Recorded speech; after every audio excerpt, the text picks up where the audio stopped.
दोस्तों, पिछले सीजन में हमने देखा कि जमीन पर अब हर तरफ रेडिएशन फैलने लगा था, जिस वजह से फिलिप और उसके साथी समुद्र की तरफ जाने का फैसला करते हैं ताकि वो लोग रेडिएशन से बच सके और वहाँ से कहीं दूर निकल जाएं। लेकिन तभी वहाँ पर एक गाड़ी आकर रुकती है, जिसमें से एक आदमी बाहर निकलता है और सीधा फिलिप के पास आकर उस पर अपनी बंदूक तान देता है। जो आदमी कोई और नहीं बल्कि मार्क था, जिसे देखकर वो सभी लोग डर जाते हैं। लेकिन इससे पहले कि वो फिलिप पर गोली चलाता, तभी अचानक कोई उस पर ही गोली चला देता है और उसे शूट करने वाला कोई और नहीं पैमेला थी। तभी पैमेला सबको अपना नाम बताती है और कहती है कि मुझसे डरने की जरूरत नहीं है और इससे मिलो, ये मेरा दोस्त है रॉय। लेकिन तभी जमीन पर पड़ा मार्क उसे गोली मार देता है और रॉय का वहीं खेल खत्म हो जाता है। जो देखकर पैमेला मार्क के ऊपर अंधाधुंध गोलियां चलाने लगती है, जिससे फाइनली मार्क मारा जाता है। इसके बाद सभी लोग रॉय और मार्क को श्रद्धांजलि देते हैं और उनके लिए भी वही सड़ा सा गाना गाते हैं जो वे सबके लिए गाते थे। लेकिन तभी फिलिप एक फावड़े की मदद से मार्क की गर्दन अलग कर देता है।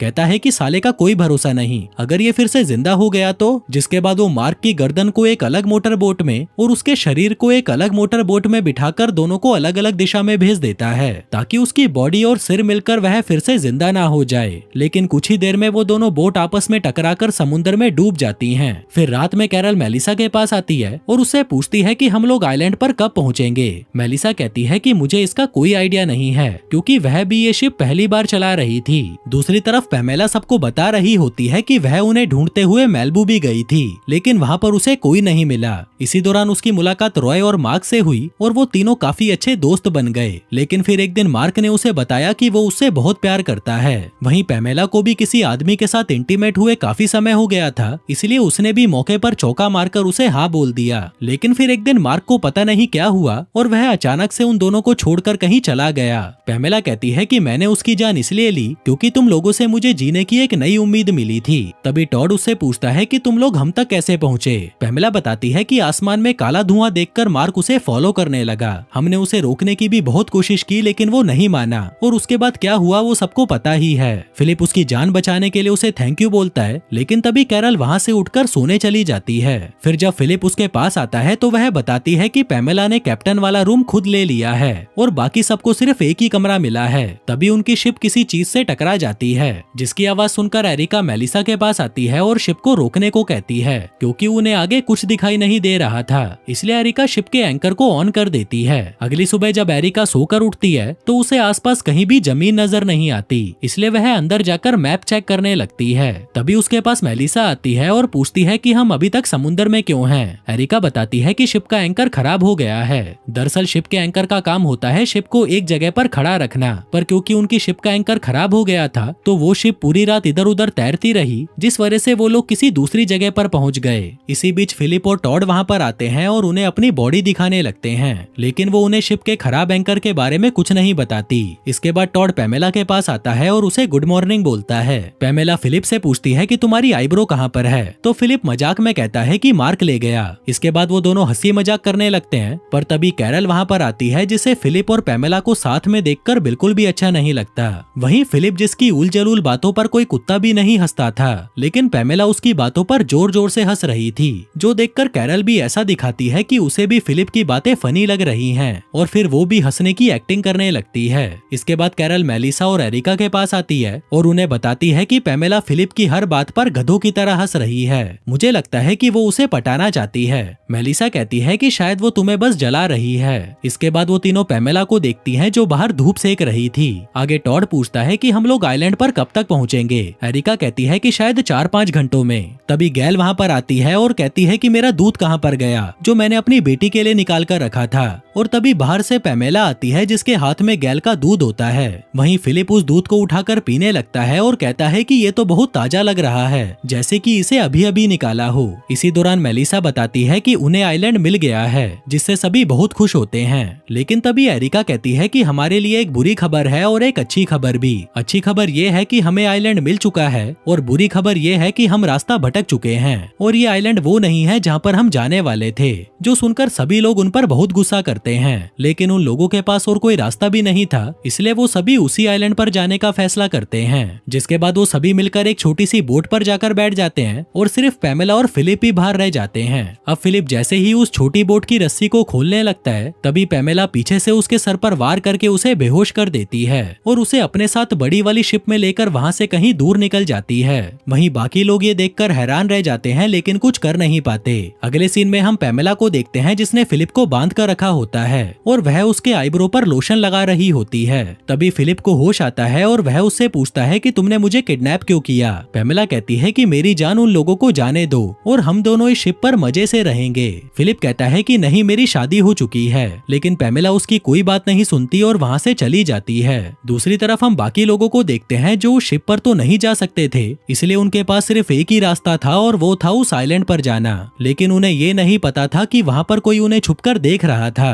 उधर शिप पर पैमेला फिलिप के लिए खाना लेकर आती है और उसे अपने हाथों से खिलाने लगती है। लेकिन तभी फिलिप उसे गुस्से से कहता है कि साली, तुझे क्या लगता है अगर तू मुझे अपने हाथों से खाना खिलाएगी तो क्या मैं अपने दोस्तों को भूल जाऊंगा? तूने उन लोगों को एक ऐसे आइलैंड पर छोड़ दिया है जिसकी उन्हें कोई जानकारी नहीं है। पैमेला कहती है कि असल में ये प्लान तेरी वाइफ कैरल का था और वो मुझे उस आइलैंड पर अकेला छोड़ने वाली थी, इसलिए मैंने उससे बदला ले लिया। जो सुनकर फिलिप के दिमाग में एक आइडिया आता है। उधर वो सभी लोग उस आइलैंड पर पहुंच जाते हैं, पर तभी टॉड को वहाँ झाड़ियों के पीछे से कुछ आवाज आती है। टॉड जब उसके पास जाता है तो उसके अंदर से एक हाथ बाहर आता है, जिसके पीछे टॉड भी उन झाड़ियों के अंदर चला जाता है। पर तभी एक आदमी भागता हुआ वहाँ से बाहर निकलता है, जिसके पीछे पीछे टॉड भी था। कहता है कि तुमको ग्लेन से डरने की जरूरत नहीं है, वो बस सबको छूना चाहता है। जिसके बाद ग्लेन सबको एक एक करके छूने लगता है ताकि उसे विश्वास हो सके कि वे सच में जिंदा हैं। फिर ग्लेन उनसे उनकी शिप के बारे में पूछता है, जिस पर कोई भी उसे कुछ नहीं कहता क्योंकि उनकी शिप तो पैमेला लेकर जा चुकी थी। उधर दूसरी तरफ फिलिप अपने फ्रेंड से बात कर रहा होता है।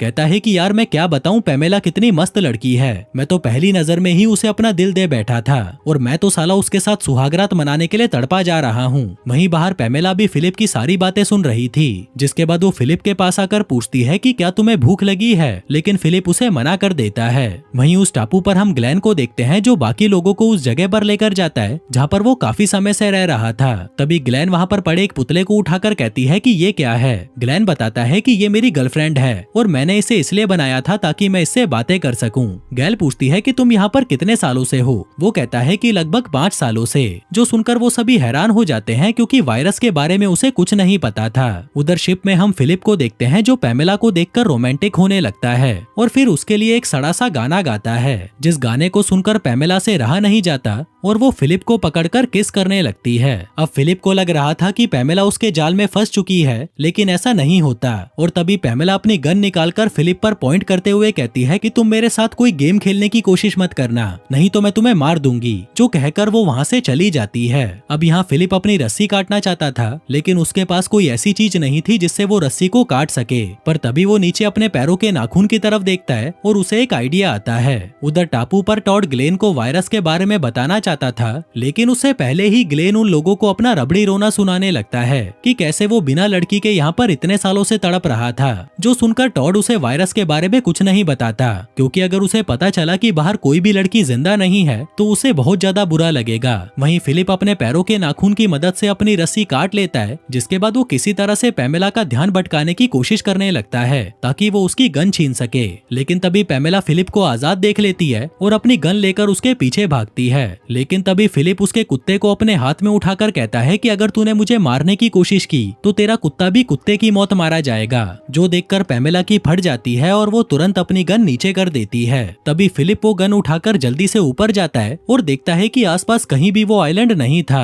जो देखकर उसे कुछ समझ नहीं आता कि अब वो कहां पर जाए। वहीं दूसरी तरफ हम कैरल को देखते हैं जो उस टापू के किनारे बैठकर फिलिप का इंतजार कर रही थी। तभी उसके पास ग्लेन आता है और कहता है कि मेरे पास एक ऐसी चीज है जिसकी मदद से हम किसी को भी सिग्नल दे सकते हैं। कैरल पूछती है कि क्या वो चीज तुम मुझे दे सकते हो, लेकिन ग्लेन उसे मना कर देता है। कहता है कि हम इसका इस्तेमाल सिर्फ तभी करेंगे जब हमारे आसपास कोई शिप या प्लेन होगा। जो सुनकर कैरल उसे सच बता ही देती है कि इस दुनिया में एक वायरस फैल गया था जिसकी वजह से सभी लोग मारे जा चुके हैं, इसलिए हमें बचाने के लिए यहाँ पर कोई नहीं आएगा। जो सुनकर ग्लेन शॉक्ड हो जाता है कि साला ये क्या हो गया। उधर शिप पर फिलिप उदास बैठा था क्योंकि उसे कैरल की बहुत याद आ रही थी। तभी पैमेला वहाँ पर आती है और फिलिप को ऐसे उदास देखकर उसे भी अपनी गलती का एहसास होने लगता है। इसी बीच उसे दूर कहीं आग लगी हुई दिखाई देती है और ये कुछ और नहीं बल्कि वही सिग्नल था जिसके बारे में ग्लेन बात कर रहा था। जो देखकर पैमेला फिलिप को ऊपर लेकर जाती है और उसे वो आग दिखाती है, जिसे देखकर फिलिप भी बहुत खुश होता है। अगली सुबह हम कैरल को देखते हैं जो फिलिप का इंतजार करते करते किनारे पर ही सो गई थी। पर तभी वो देखती है कि सामने से फिलिप भागते हुए आ रहा है, जिसे देखकर कैरल बहुत खुश होती है और उसके पास आकर उसे गले लगा लेती है। इसके बाद कैरल फिलिप को ग्लेन से मिलवाती है। आगे वो सभी वहां से जाने की तैयारी करने लगते हैं, क्योंकि इस आइलैंड पर ऐसा कुछ भी नहीं था जिससे ये लोग अपनी पूरी जिंदगी यहाँ पर काट सकें। इसके अलावा वो लोग पैमेला की हरकतों को देखते हुए उसे अपने साथ नहीं ले जाना चाहते थे, जिस पर फिलिप कहता है कि अरे छोड़ो यार उन बातों को, पैमेला सच में बहुत अच्छी है, उस दिन बेचारी से गलती हो गई थी, अब माफ भी कर दो इसे। इस पर ग्लेन कहता है कि फिलिप बिल्कुल सही बोल रहा है, हमें पैमेला को भी साथ ले जाना चाहिए, क्योंकि वो यहाँ पर अकेली ज्यादा दिनों तक जिंदा नहीं रह पाएगी। जो बात सुनकर कैरल भी पैमेला को साथ ले जाने के लिए तैयार हो जाती है, लेकिन उसकी एक शर्त थी। वो कहती है कि पैमेला हमारे साथ शिप में नहीं चलेगी। जिसके बाद वो सभी शिप में बैठकर वहाँ से निकल जाते हैं और वहीं पैमेला उस छोटी सी लाइफ बोट पर बैठी होती है, जिसे वो लोग शिप से बांधकर खींचते हुए ले जा रहे थे। उधर शिप में कैरल ग्लेन के सारे बाल उड़ा देती है। तभी अचानक मेलिसा उनसे कहती है कि मेरा चश्मा तो उस आइलैंड पर ही रह गया। और फिर जब टॉड दूरबीन से उस आइलैंड की तरफ देखता है तो उसे वहाँ पर जैस्पर दिखाई देता है, जिसे वो अकल के अंधे वहीं पर छोड़ आए थे। जिसके बाद वो शिप को घुमाने लगते हैं। जिस दौरान पैमेला पानी में गिर जाती है तो वो लोग उसे भी शिप में ले लेते हैं। वहीं कैरल पैमेला के शिप में आने से खुश नहीं थी, लेकिन फिर सभी लोगों के कहने पर वो मान जाती है। फिर रात में जब सभी खाना खा रहे होते हैं तभी पैमेला उनके पास आती है और उनसे बातें करने की अलग अलग तरकीबें लगाने लगती है, लेकिन कोई भी उससे बात नहीं करता। जिसके बाद पैमेला वहाँ से चली जाती है। तभी ग्लेन पूछता है कि तुम लोग उसके साथ ऐसा कब तक करने वाले हो, क्योंकि अब बहुत ज्यादा हो चुका है। जो कहकर वो पैमेला के लिए खाना लेकर जाता है। जिसके बाद वो दोनों वहाँ पर बैठकर अपनी पिछली जिंदगी के बारे में बातें करने लगते हैं और फिर धीरे धीरे एक दूसरे के करीब आ जाते हैं। अगली सुबह हम देखते हैं कि सभी लोग शिप में पार्टी कर रहे थे, जिनको पार्टी करता देख फिलिप भी बहुत खुश होता है। लेकिन तभी वहाँ पैमेला और ग्लेन आते हैं, जो सभी को कुछ बताना चाहते थे। और इससे पहले कि वो उन्हें कुछ कह पाते, एरिका और बाकी सभी को बाहर एक आइलैंड दिखता है। और जब वो लोग उस आइलैंड पर पहुँचते हैं तो उन्हें वहाँ पर बहुत सारी डेड बॉडीज दिखाई देती है। वहीं इतनी सारी डेड बॉडीज को देखकर ग्लेन इमोशनल हो जाता है कि साले इस वायरस की वजह से सभी लोग मारे गए। जिसके बाद ये लोग एक छोटे से टाउन में रहने का फैसला करते हैं। उधर ग्लेन जब एक घर के अंदर जा रहा था तभी वो देखता है कि पैमेला भी उसके पीछे पीछे आ रही थी, लेकिन ग्लेन उसे साथ में रहने से मना कर देता है। उधर कैरल फिलिप को एक जगह पर लेकर आती है, जो कोई घर नहीं बल्कि एक हॉस्पिटल था। कहती है कि आज रात हम यहाँ पर डॉक्टर खेलेंगे। और तभी उसकी नजर खिड़की से बाहर पड़ती है, जहाँ पर पैमेला एक बेंच पर बैठी रो रही थी। फिर रात को सभी लोग पार्टी करते हैं, जहाँ पर कैरल पैमेला को अपने साथ लेकर आती है, लेकिन उसे देखकर ग्लेन को बिल्कुल भी अच्छा नहीं लगता। पैमेला ग्लेन से पूछती है कि तुम मेरे साथ ऐसा क्यों कर रहे हो, जिस पर ग्लेन कहता है कि मैं ये इसलिए कर रहा हूँ क्योंकि मैं तुमसे प्यार करने लगा हूँ, लेकिन कल मुझे यहाँ से जाना पड़ेगा। आगे जब ग्लेन अकेला बैठा होता है तभी पैमेला उसके पास आती है। ग्लेन कहता है कि मैं अपने बच्चों से मिलना चाहता हूँ, जिस पर पैमेला कहती है कि वायरस हर जगह फैल चुका था, हो सकता है कि तुम्हारे बच्चे भी उसमें निपट गए हों। लेकिन ग्लेन फिर भी वहाँ पर जाकर देखना चाहता था, इसलिए पैमेला भी उसके साथ चलने को तैयार हो जाती है। इसके बाद अगली सुबह वो दोनों अपना सामान पैक करके वहाँ से जाने लगते हैं। वहीं जाने से पहले पैमेला कैरल को एक लोशन देती है, जिसको फिलिप की आईब्रो पर लगाने से उसकी आईब्रो जल्दी आ जाएगी। और फिर पैमेला और ग्लेन गाड़ी में बैठकर वहाँ से निकल जाते हैं। आगे फिलिप सबको एक जगह पर इकट्ठा करके अपना गाना सुनाता है, जो हमेशा की तरह एकदम बकवास था। तो कैरल को छोड़कर सभी वहाँ से चले जाते हैं। कहते हैं कि इस गधे का कुछ नहीं हो सकता। इसके बाद कैरल अपने हॉस्पिटल का उद्घाटन करती है और सभी को वहाँ रखी चीजों के बारे में जानकारी देने लगती है। लेकिन तभी मेलिसा का मूड बन जाता है और वो टॉड को लेकर वहाँ से चली जाती है। इसके बाद हम फिलिप और जैस्पर को देखते हैं, जो एक बड़े से मैग्नेट के साथ खेल रहे थे, जिसमें फिलिप एक लोहे का सूट पहनकर आता है और जैस्पर को मैग्नेट चालू करने के लिए कहता है। जैस्पर जैसे ही मैग्नेट ऑन करता है तभी फिलिप उस मैग्नेट से जाकर चिपक जाता है। जो सब हरकतें करने में उसे बहुत मजा आ रहा था, लेकिन तभी जैस्पर उसे वहीं चिपकाकर वहां से चला जाता है। दूसरी तरफ टॉड और मेलिसा रोल प्ले कर रहे होते हैं, जिसमें मेलिसा एक नौकरानी बनकर आती है और टॉड से पगार मांगती है, लेकिन टॉड आज देने के नहीं बल्कि लेने के मूड में था। उधर एरिका कुछ सामान लेकर अपने घर की तरफ जा रही थी कि तभी उसे फिलिप की आवाज सुनाई देती है, जो उससे मदद मांग रहा था, जिसे देखकर एरिका उस मैग्नेट को ऑफ कर देती है। इसके बाद फिलिप कैरल के पास जाता है, जहाँ पर कैरल को एरिका की बहुत याद आ रही थी, इसलिए फिलिप और कैरल एरिका से मिलने उसके घर चले जाते हैं। तभी कैरल उसे एक वॉकी टॉकी देती है ताकि वो जब चाहे उससे बात कर सके। इसी बीच कैरल को अंदर से मेलिसा के हंसने की आवाज आती है। कैरल जब अंदर जाकर देखती है तो सभी लोग वहाँ पर डिनर कर रहे होते हैं, जिस बात से कैरल को बहुत गुस्सा आता है कि किसी ने उन्हें इनवाइट तक नहीं किया, जिससे गुस्सा होकर वो वहाँ से चली जाती है। अगले दिन जब टॉड अपने बेड पर बैठा एनर्जी ड्रिंक पी रहा था, तभी वहाँ पर मेलिसा आती है जो फिर से इंटीमेट होना चाहती थी। टॉड कहता है कि तुम्हें नहीं लगता हमें थोड़ा सा ब्रेक लेना चाहिए, पर तभी मेलिसा उसे किस करने लग जाती है। दूसरी तरफ एरिका को कैरल का कॉल आता है और वो उसे उसके पास आने को कहती है, जिससे एरिका समझ जाती है कि उसकी डिलीवरी का टाइम हो चुका है। लेकिन फिर जैसे ही वो कैरल के पास पहुंचती है, वो देखती है कि उसकी गोद में एक बच्चा था, जो देखकर वह बहुत खुश होती है और उसे देखने के लिए जैसे ही कैरल के पास आती है, तभी उसमें से फिलिप निकलता है, जिसे देखकर वह डर जाती है। कैरल कहती है कि मैं तो बस ये देखना चाहती थी कि तुम मेरे बुलाने पर आओगी या नहीं। एरिका कहती है कि यार मैं क्यों नहीं आऊंगी, और तभी वहाँ पर बाकी के लोग भी आ जाते हैं। वहीं फिलिप जो अभी भी कंबल में छुपा हुआ था, वो बाकी लोगों को भी डरा देता है, लेकिन उसका ये मजाक किसी को भी पसंद नहीं आता, तो वो सभी वहाँ से चले जाते हैं। इसके बाद कैरल को उसकी वॉकी टॉकी पर किसी के चिल्लाने की आवाज आती है, और ये और कोई नहीं गैल और एरिका थी, जो ये सब कैरल को सबक सिखाने के लिए कर रही थी। लेकिन तभी फिलिप और कैरल को उनके प्लान के बारे में पता चल जाता है। दूसरी तरफ हम मेलिसा को देखते हैं, जिसे टॉड एक स्टोर में बेहोश पड़ा हुआ मिलता है, जिसके बाद गैल, एरिका और मेलिसा जल्दी से उसे हॉस्पिटल लेकर आते हैं। फिर थोड़ी देर बाद टॉड को होश आ जाता है, जो देखकर सभी लोग बहुत खुश होते हैं। जिसके बाद हमें एक फ्लैशबैक सीन दिखाया जाता है, जहाँ पर एक बूढ़ी औरत पौधों को पानी दे रही थी, लेकिन तभी अचानक उसके घर में गोलियां चलने लगती है, जिसमें वो बूढ़ी औरत भी अपनी बंदूक उठाकर 2 लोगों को मार डालती है। फिर प्रेजेंट में हम फिलिप और बाकी लोगों को उसी घर में देखते हैं जिसमें वो बुढ़िया रहा करती थी। वहीं कैरल को तो ये घर बहुत पसंद आता है और वो लोग यहीं पर रहने का फैसला करते हैं। उधर मेलिसा अकेले ही सारा सामान उस घर में शिफ्ट कर रही होती है, जिसमें टॉड जब उसकी मदद करने लगता है तो वह उसे मना कर देती है।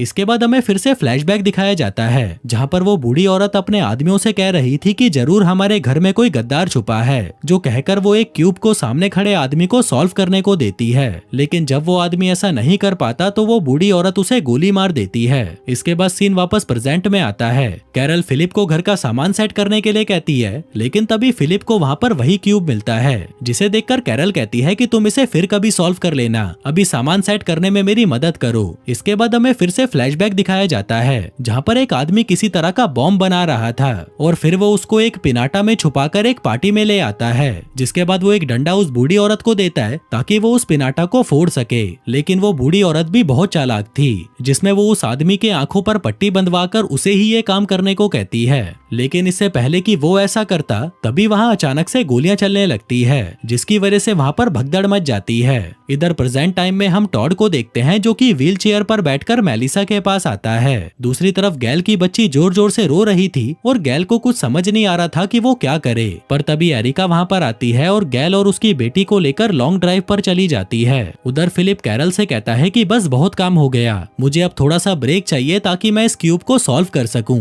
लेकिन कैरल उसे मना कर देती है, जिससे गुस्सा होकर फिलिप वो क्यूब कैरल को पकड़ाकर वहाँ से चला जाता है। दूसरी तरफ गैल और एरिका गाड़ी से जा रही होती हैं, लेकिन तभी उन्हें रास्ते में एक दूसरी गाड़ी दिखाई देती है, जिसे देखकर एरिका अपनी गाड़ी रोक लेती है। वहीं घर पर टॉड व्हील चेयर पर बैठा भाईजान के गानों पर डांस कर रहा था, लेकिन तभी वहाँ पर मेलिसा आकर म्यूजिक बंद कर देती है और कहती है कि तुम्हें कोई काम धंधा नहीं है, जिस पर टॉड और उसके बीच में बहस हो जाती है। टॉड कहता है कि मैं कोई बच्चा नहीं हूँ जो तुम मुझे हर बात पर टोकती रहती हो। उधर हम जैस्पर को देखते हैं, जो उस पिनाटा को फोड़ने ही वाला होता है कि तभी वहाँ पर फिलिप आ जाता है और जैस्पर से कहता है कि इस खेल को ऐसे नहीं खेला जाता, इसे आंखों पर पट्टी बांधकर खेलते हैं, जिसको दिखाने के चक्कर में फिलिप घर का सारा सामान तोड़ देता है। तभी वहाँ पर कैरल आती है और फिलिप से कहती है कि तुम बस दिन भर टाइम पास करते रहो, एक काम तो तुमसे ढंग से हो नहीं पाता। जिसके बाद फिलिप और कैरल के बीच में भी बहस शुरू हो जाती है। कैरल कहती है कि हमें अपने बच्चों को वायरस से बचाने के लिए कुछ करना पड़ेगा, अगर तुम्हारी ये ऊट पटांग हरकतें बंद नहीं हुई तो हमारे बच्चों को नुकसान पहुंच सकता है। जिसके बाद हमें फिर से फ्लैशबैक देखने को मिलता है, जहाँ पर वो बूढ़ी औरत अपने आदमियों को एक कहानी सुनाती है और कहती है कि तुम सभी का अंत एक जैसा ही होने वाला है। जिसके बाद वो अपनी गन निकालकर एक आदमी को मारने ही वाली होती है कि तभी एक दूसरा आदमी उसे ही मार देता है। फिर प्रेजेंट टाइम में जब कैरल सोकर उठती है तो वह देखती है कि उसके सामने एक बच्ची पड़ी है, जो देखकर वो हैरान हो जाती है कि ये कब पैदा हो गई और जल्दी से फिलिप को उठाती है।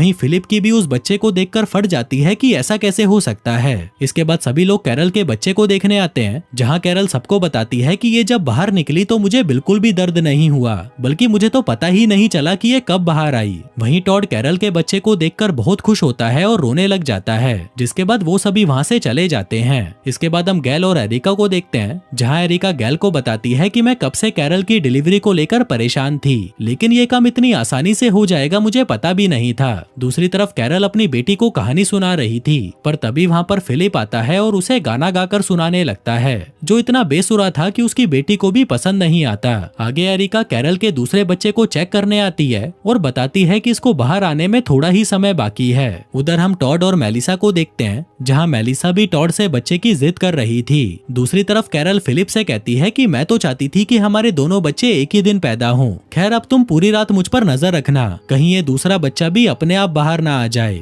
लेकिन अगली सुबह जब वह सोकर उठती है तो देखती है कि फिलिप भी उसके साथ ही सो रहा था। कैरल उसे जगाकर कहती है कि गधे, मैंने तुझे नजर रखने को बोला था ना। फिलिप कहता है कि तुम पर तो टॉड नजर रख रहा था, जिसके बाद टॉड वहाँ से चला जाता है। तभी वहाँ पर एरिका आती है और कैरल को चेक करने लगती है, जिसके बाद वो कैरल से कहती है कि हमें तुम्हारी डिलीवरी जल्दी करनी पड़ेगी। वहीं दूसरी तरफ गैल अपनी बेटी के साथ खेल रही होती है। तभी वहाँ पर टॉड आता है और उसे कहता है कि तुम थक गई होगी, इसलिए जाकर थोड़ी देर आराम कर लो, तब तक मैं इसे संभालता हूँ। जो सुनकर गैल वहाँ से चली जाती है और टॉड उसकी बेटी के साथ खेलने लगता है। इसके बाद जब वह अपने कमरे में जाता है तो मेलिसा उससे पूछती है कि तुम कहां से आए हो, लेकिन टॉड उसे कुछ नहीं कहता और चुपचाप सो जाता है। दूसरी तरफ एरिका कैरल और फिलिप से कहती है कि हमें कैरल की डिलीवरी अभी करनी होगी, लेकिन इस बात पर फिलिप एरिका से बहस करने लगता है कि ये डिलीवरी तो मैं ही करूंगा। लेकिन तभी कैरल वहां पर आती है, जो अपने दूसरे बच्चे को भी जन्म दे चुकी थी, जिसे देखकर फिलिप और एरिका बहुत खुश होते हैं। तभी कैरल अपनी दूसरी बच्ची का नाम फिलिप के भाई माइक के नाम पर रखती है।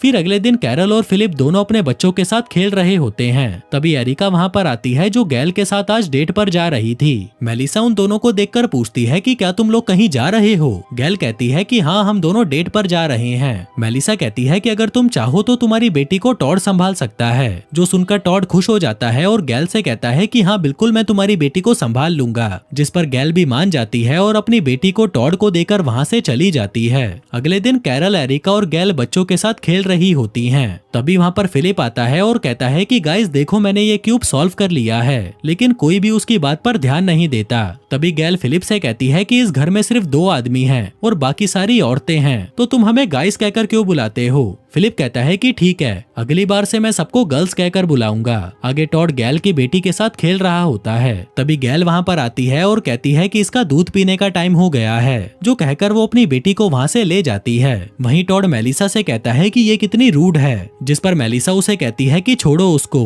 और जाकर जैस्पर के साथ खेलो। टॉड को भी उसका आइडिया अच्छा लगता है और वो जैस्पर के पास जाकर उसे खेलने के लिए पूछता है, जिस पर जैस्पर भी मान जाता है। दूसरी तरफ हम गैल और एरिका को देखते हैं, जहाँ एरिका गैल को कहती है कि कितना अजीब लगेगा ना अगर हम दोनों शादी कर लेते हैं। गैल कहती है कि इसमें अजीब क्या है, जो कहकर वो वहाँ से चली जाती है। तभी एरिका भी उसके पीछे पीछे आ जाती है और उसे कहती है कि हम दोनों मिलकर तुम्हारी बेटी की देखभाल कर तो रहे हैं, फिर हमें शादी करने की क्या जरूरत है। लेकिन गैल उसकी बात नहीं मानती तो एरिका उससे शादी करने के लिए तैयार हो जाती है। फिर रात में जब गैल की बेटी रोने लगती है तो एरिका उठकर उसे चुप कराती है, जिसके बाद अगले दिन एरिका घुटनों के बल बैठकर गैल को प्रपोज कर देती है, जिस पर गैल भी उसे हाँ बोल देती है और वो दोनों शादी कर लेते हैं। आगे रात को वो सभी पार्टी करते हैं, जहाँ पर फिलिप गैल और एरिका के लिए गाना गाता है, जिस पर वो दोनों डांस कर रही होती हैं। उधर टॉड जैस्पर से बात करने की कोशिश करता है, लेकिन जैस्पर उसे इग्नोर करने लगता है। तभी कैरल एरिका के पास आकर कहती है कि तुम्हें तो शादी पसंद नहीं थी, तो तुमने शादी क्यों की, जो कहकर वो एक कोने में जाकर उदास बैठ जाती है। तभी उसके पास गैल आती है और कहती है कि मैं तुमसे तुम्हारी मॉम को नहीं छीन रही, एरिका अभी भी तुम्हारी मॉम ही है। जो सुनकर कैरल खुश हो जाती है और उसे थैंक यू बोलती है। दूसरी तरफ हम टॉड को देखते हैं, जिसके पास मेलिसा आती है और पूछती है कि जैस्पर कहाँ है, और तभी वहाँ पर जैस्पर आता है, जो बिल्कुल टॉड की तरह तैयार होकर आया था। इसके बाद वो सभी मिलकर फिलिप के बेसुरे गाने पर डांस करने लगते हैं। अगली सुबह जब मेलिसा एक बुक पढ़ रही थी, तभी उसे किसी बच्चे के रोने की आवाज आती है, इसलिए वह उठकर स्टोर में चली जाती है। पर तभी वहाँ पर फिलिप आता है और वहाँ से कुछ डिब्बों को उठाकर ले जाता है। वहीं गैल और एरिका आपस में बातें कर रही होती हैं कि गैल की बेटी की शादी हम जैस्पर से करवा देंगे क्योंकि दुनिया में सिर्फ वही लड़का बचा हुआ है। उधर टॉड जब खाना खा रहा था तभी उसे बाहर से कुछ आवाज आती है। वो बाहर जाकर देखता है तो जैस्पर एक जिराफ के पुतले के साथ खेल रहा था, लेकिन तभी वो पुतला फट जाता है क्योंकि उसमें जैस्पर ने पटाखा लगाया हुआ था, जो देखकर टॉड उसे डांटने लगता है। कहता है कि बच्चों को पटाखों के साथ नहीं खेलना चाहिए, लेकिन जब जैस्पर उसकी बात नहीं मानता तो टॉड उसे कहता है कि तुम्हें अगले एक हफ्ते तक कोई भी वीडियो गेम खेलने को नहीं मिलेगी। इसके बाद हम कैरल को देखते हैं जो फिलिप के पास आती है और कहती है कि इस घर में 3 लड़कियां हैं और 1 लड़का है, हम अपनी बेटी की शादी किससे करवाएंगे। लेकिन इस बात का फिलिप के पास कोई जवाब नहीं होता। तभी कैरल को एक आइडिया आता है। वो जैस्पर को खाना खिलाने के बहाने अपने पास बुलाती है ताकि जैस्पर उसकी बेटी से दोस्ती कर ले। पर तभी वहाँ पर गैल आती है और कहती है कि जैस्पर मेरी बेटी से शादी करेगा। कैरल कहती है कि नहीं, वो मेरी बेटी से शादी करेगा। जिसके बाद उन दोनों में बहस होने लगती है और गैल गुस्सा होकर वहाँ से चली जाती है। जिसके बाद वो ये सारी बातें जाकर एरिका को बता देती है। आगे जब वो दोबारा कैरल के पास आती है तो देखती है कि कैरल जैस्पर को अपने बच्चों के साथ खिला रही थी, जो देखकर वो गुस्से में वहाँ से चली जाती है। दूसरी तरफ हम टॉड को देखते हैं जो एक कोने में चुपचाप बैठा होता है। तभी फिलिप उसके पास आता है और पूछता है कि क्या हुआ। टॉड कहता है कि जैस्पर मेरी कोई बात नहीं मानता।